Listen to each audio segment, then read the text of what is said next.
क्या सुमिरन भजन करने से सही में फायदा मिलता है? आज हम इसी पे चर्चा कर रहे हैं कि सुमिरन भजन करने से हमें क्या सही में फायदा मिलता है। भाई, सुमिरन भजन परमार्थ की सबसे गहरी नींव है। और जो लोग कहते हैं कि उन्हें सुमिरन भजन करने से फायदा नहीं मिलता, तो मैं उनसे कहना चाहता हूं कि सुमिरन भजन करने से यदि फायदा नहीं मिलता तो फिर गलती कहां पर है? क्योंकि सुमिरन भजन ही सब कुछ है इस कलयुग में, और कुछ है ही नहीं।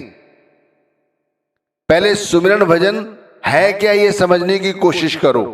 मैं आपको तरीके समझाने की कोशिश करूंगा। सबसे पहले ये समझो कि सुमिरन क्या है, भजन क्या है, फिर सुमिरन और भजन किस तरह से किया जाता है, और फिर जैसे कहा गया है कि हमें सही में फायदा मिलता है क्या, तो मैं वो भी आपको समझाऊंगा कि फायदा कैसे मिलता है।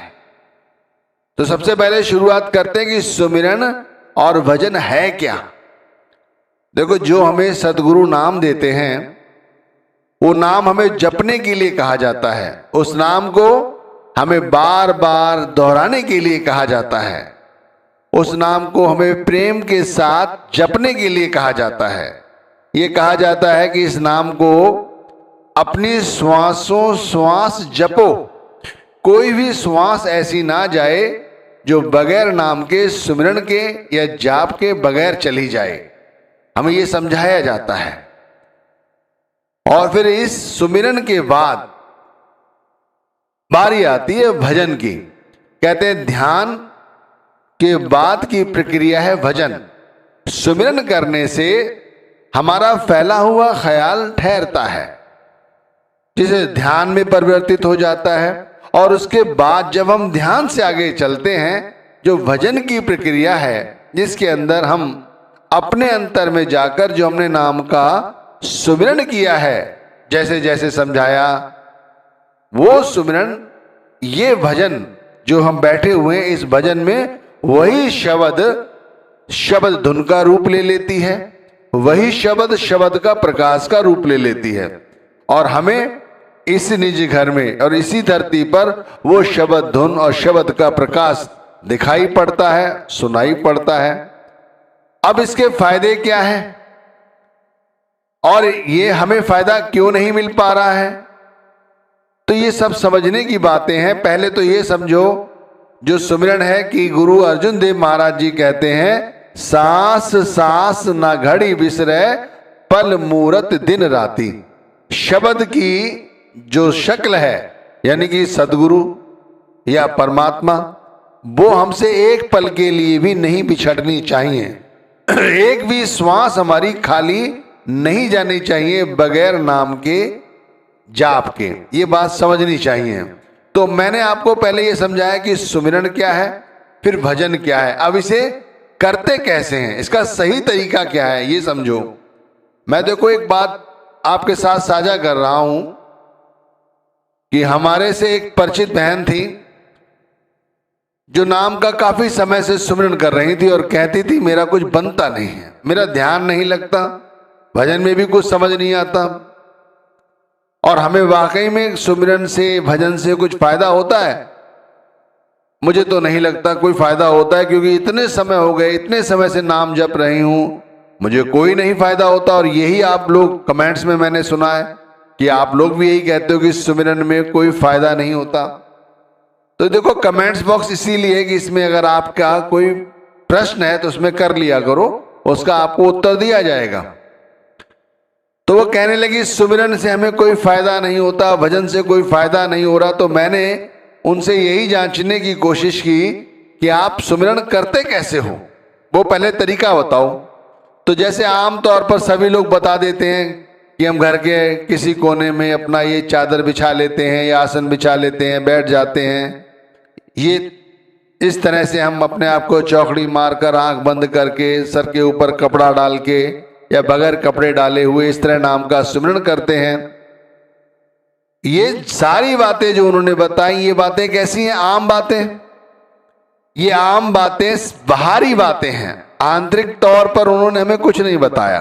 मैंने उनसे ये भी पूछा, नाम जपते समय आप कैसा महसूस करते हो? तो कहते हैं कि हम सदगुरु के बारे में सोचते हैं, नाम जपते रहते हैं। अब ये बताइए, ये बात भी आम ही हुई। तो मैंने उन्हें बड़े प्यार से जो भी उन्होंने और समझाया, अब वो लंबी तरह से मैं क्या समझाऊंगा आपको, लेकिन आप समझ जाइए कि ये समस्या तकरीबन हम सभी की है। तो मैं आप सभी को ये बात समझाना चाहता हूं कि सिमरन का सही तरीका समझो। सिमरन का सबसे सही तरीका, जैसे ये बताया है, बाहरी तौर पर तैयारी ठीक है, लेकिन सुमिरन करते समय एक बात बहुत स्पष्ट तौर पर ध्यान में बिठा लो, समझ लो कि हमारे शरीर के दो हिस्से हैं, एक आंखों से नीचे पैरों के तलवे तक और एक आंखों से सिर की चोटी तक। ये समझने की कोशिश करो, आंखों से पैरों के तलवे तक अगर हम नाम का सुमिरन करते हैं और हमारा ख्याल इन्हीं आंखों से और पैरों के तलवे तक रहता है, तो फिर हमारा सुमिरन पकेगा नहीं, हमारा सुमिरन सार्थक नहीं हो पाएगा। कहते हैं हमारा सुमिरन इस तरह का होना चाहिए जो हमारे फैले हुए ख्याल को रोक ले।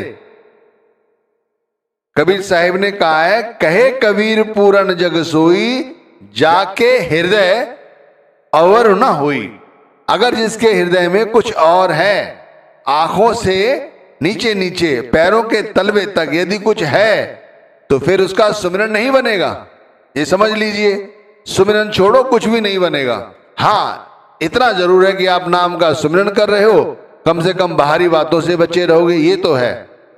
लेकिन नाम का सुमिरन, सच्चा सुमिरन वही है जो आंखों से पैरों के तलवे तक रहे। ये ध्यान रखिए, कहे कबीर पूरन जग सोई, वही व्यक्ति पूरा है, वही उसी व्यक्ति का पूरा सुमिरन पूरा है जिसका आंखों के से नीचे नीचे के पैरों के तलवे तक ख्याल यदि है, तो फिर उसका नहीं होगा। आंखों से ऊपर उठो और सिर की चोटी तक अपने ख्याल को यहां रखकर नाम का सुमिरन करो। तो मैंने उन बहन जी को बड़े तरीके से समझाया कि आप जब नाम का सुमिरन करें तो अपने ख्याल को आंखों से ऊपर और सिर की चोटी की तरफ ध्यान रखते हुए आप नाम को जपें। फिर अपने गुरु का स्वरूप लाएं या कुछ और ध्यान में शब्द को रखें, तब आपका ध्यान पकेगा, आपका सुमिरन बनेगा। आप कहते ना फायदा नहीं मिलता, तब आपको पता चलेगा आपको क्या फायदा मिलता है।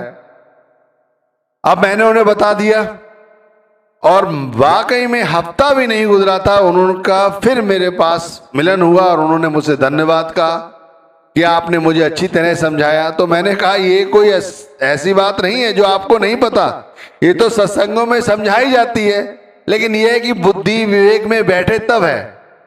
भाई इतने सारी संगत है, उनमें से बहुत कम लोग हैं जो बात समझते हैं कि क्या समझाया जाता है। ये समझने की कोशिश करो। भाई आपको फायदा नहीं होगा किसी चीज का तो आप वो काम करोगे, आप कतई नहीं करोगे, छोड़ दोगे उस काम को। इसीलिए ज्यादा से ज्यादा लोग आप सुमिरन भजन सुनते रहते हैं, लेकिन सुमिरन भजन करते नहीं हैं। ऐसा लगता है कि सुमिरन भजन की जगह कोई और कर लेगा, और उनका सिर्फ एक बहाना कि हमें कोई फायदा नहीं होता। भाई सही में फायदा चाहते हो तो पहले ये समझ लो, जब भी नाम का सुमिरन करो तो आंखों से और सिर की चोटी के ऊपर नीचे की तरफ नहीं, अगर नीचे रहे तो इन्हीं 9 द्वारों में ही फंसे रहोगे। तो मैंने दूसरी चीज सही आपको समझाई कि सुमिरन क्या है, भजन क्या है। दूसरी चीज समझाई कि सुमिरन करिया कैसे जाता है, कैसे किया जाता है। ध्यानो, अपने ध्यान को आंखों से ऊपर की ओर रखो, ये बात समझिए। अब सुमिरन करने से होता क्या है, जब हम नाम का सुमिरन करते हैं आंखों से ऊपर ऊपर सिर की चोटी की तरफ, तो क्या होता है। तो सबसे पहले हमारा जो फैला हुआ ख्याल है वो ठहरने लगता है, अंदर की ओर समिट जाता है अपने आप, हमें पता तक नहीं चलता। जो ख्याल बड़ी बड़ी कोशिशों से नहीं ठहरता, वो ख्याल अपने आप ठहरने लगता है। ये आप करके देख लो, 1 हफ्ता करके देख लो। आप 1 हफ्ता कर लो, आपको पता चल जाएगा कि मैं सही कह रहा हूं गलत कह रहा हूं। हमारा जो फैला हुआ ख्याल है वो ठहरने लगता है और सुमिरन करते समय ये ध्यान रखिए कि नाम का सुमिरन करते समय नाम के बीच में अंतराल में गैप ना आए। भाई 5 नाम है या 3 नाम है या 4 नाम है, जो भी हैं आपको नाम दिए हैं जपने के लिए, उसके अंदर ज्यादा गैप नहीं आना चाहिए और फिर इतनी उबासी भी नहीं आनी चाहिए और ना ही इतनी जल्दी जल्दी जपो कि भाई एक नाम दूसरे पे जप जाए, पता नहीं घास सी काट रहे हो। नहीं, बड़े प्रेम के साथ नाम को जपना है। ऐसे जपना है जैसे वातावरण में हवाएं चलती हमें पता तक नहीं चलता, झरने बहते हैं हमें पता तक नहीं चलता। इसी तरह से बड़े प्रेम के साथ नाम को जपना है। और ये अभ्यास फिर हमें कैसे करना है? ये अभ्यास हमें चलते फिरते करना है, दुनियावी काम धंधे करते समय करना है, रात में जब हम सोएं लेटें उस समय भी ये ध्यान इसी तरह का करना है, फिर सुबह उठें तो भी, स्नान कर रहे हैं तो भी, ये अभ्यास करते रहना। ये सुमिरन तो बहुत बड़ी चीज है और बड़ी सरलता से किया जा सकता है, समझो। अब दूसरी बात आई भजन की। अब भजन क्या है? भजन संपूर्ण शांति की प्रक्रिया है। ध्यान रखिए, जब अंतर में सब कुछ शांत हो जाता है, सारी हलचल खत्म हो जाती है, तो फिर भजन की बारी आ जाती है। भजन अपने आप बन जाता है। पहले, सबसे पहले जो हमारे अंदर शोर है वो शांत हो जाता है। फिर जब हम भजन में बैठते हैं तो जो हमने सुमिरन किया है आंखों से ऊपर यानी सिर की चोटी तक, तो वो सुमिरन स्वतः ही अपने आप, हमें सिर्फ बैठ जाना है। बहुत से लोग क्या करते हैं, कान की तरफ ध्यान लगाए रहते हैं, इस कान पे कभी उस कान पे। भाई इतना जोर मत डालो। सुमिरन आपने सही ढंग से किया है, ऊपर ऊपर किया है, 10वें द्वार की ओर किया है, तो फिर जैसे ही बैठोगे अपने आप वही शब्द धुन का रूप ले लेगी, शब्द के प्रकाश का रूप ले लेगी और फिर आपको शब्द का धुन, शब्द का प्रकाश दिखाई देने लग जाता है, सुनाई देने लग जाता है। अब इससे फायदा क्या होता है? बहुत से लोग कहते हैं ना भाई फायदा क्या होता है? क्या सुमिरन भजन करने से हमें सही में फायदा होता है? तो सबसे पहले सुनो फायदे क्या होते हैं। इसके अनगिनत फायदे हैं। मैं कॉपी किताब लेके आपको समझाता रहूं, आप लिखते रहो, इसके फायदे खत्म नहीं होंगे। जैसे अभी तक इस कलयुग का और छोर समझ नहीं आ रहा है, इसी तरह इसके अनगिनत फायदे हैं, अनगिनत फायदे। कुछ फायदे आपको बता सकता हूं। भाई जैसे हमारा सब्जेक्ट है कि चिंतन करना, अभी हम चिंतन माया का करते हैं, लेकिन जब सुमिरन शुरू हो जाता है तो वो चिंतन वस्तुओं का, माया का, समाज का, देश का, इधर उधर की बातों का, वो सब चिंतन खत्म हो जाता है और गुरु नाम का चिंतन, जिसे कहते हैं अजप्पा जाप, सुमिरन शुरू हो जाता है। एक बात। दूसरा, लोगों से ईर्ष्या करना छूट जाता है। अभी हम ईर्ष्या करते हैं, कंपटीशन करते हैं, लगा रहता है ना हमारे अंदर, नहीं, हमारे से ईर्ष्या खत्म हो जाती है। और अंतर में जितना धन कमा रखा है हमने, इतना सब कुछ है हमारे पास, फिर भी शांति नहीं है। अच्छी बीवी है, अच्छे बच्चे हैं, अच्छा घर है, अच्छे सदगुरु हैं, अच्छा नाम है, लेकिन फिर भी शांति नहीं है। संपूर्ण शांति बनी रहती है। धन के प्रति आसक्ति खत्म हो जाती है, और कमा लें और इकट्ठा कर लें, यही बना रहता है। ये सब खत्म हो जाता है। क्रोध छूट जाता है। क्रोध ऐसी अग्नि है जो बहुत कम लोग ही छोड़ पाते हैं। क्रोध छूट जाता है नाम का सुमिरन भजन करने से। परिवार में सुख शांति बनी रहती है। परिवार के साथ मोह खत्म हो जाता है। आलस्य छूट जाता है। भजन बंदगी करने के लिए मन प्रेरित होता है। जो मैथुन है, विकार हैं, भोग विलास हैं, इनसे मन निवृत्ति प्राप्त कर लेता है। भाई किसी का गलती से भी दिल ना दुखे, ऐसे मन में विचार आते हैं। और सबसे पहले जो सदगुरु ने दिया है, जो हमारे पास है, उसमें सब्र और संतोष रहता है। सेवादार हैं हम उनके, ये हमें पता रहता है। शरीर के साथ, शरीर सबसे बड़ी चीज है। शरीर, भाई इस कलयुग में शरीर ही सब कुछ है, ये ध्यान रखिए। तो ये शरीर को महत्व तो नहीं दे पाते। फिर हम जब हमें ज्ञान हो जाता है तो शरीर की बजाय हम आत्मा को महत्व देते हैं। अभी हमारे पास कोई गंभीर कठिनाई हो, परेशान हो जाते हैं, फिर कुछ भी हो, हमें कोई परेशानी नहीं होते। पहले तो हमारे पास कोई गंभीर परेशानी आती ही नहीं है। नाम के सुमिरन करने से, भजन करने से हमें कोई गंभीर परेशानी नहीं आती।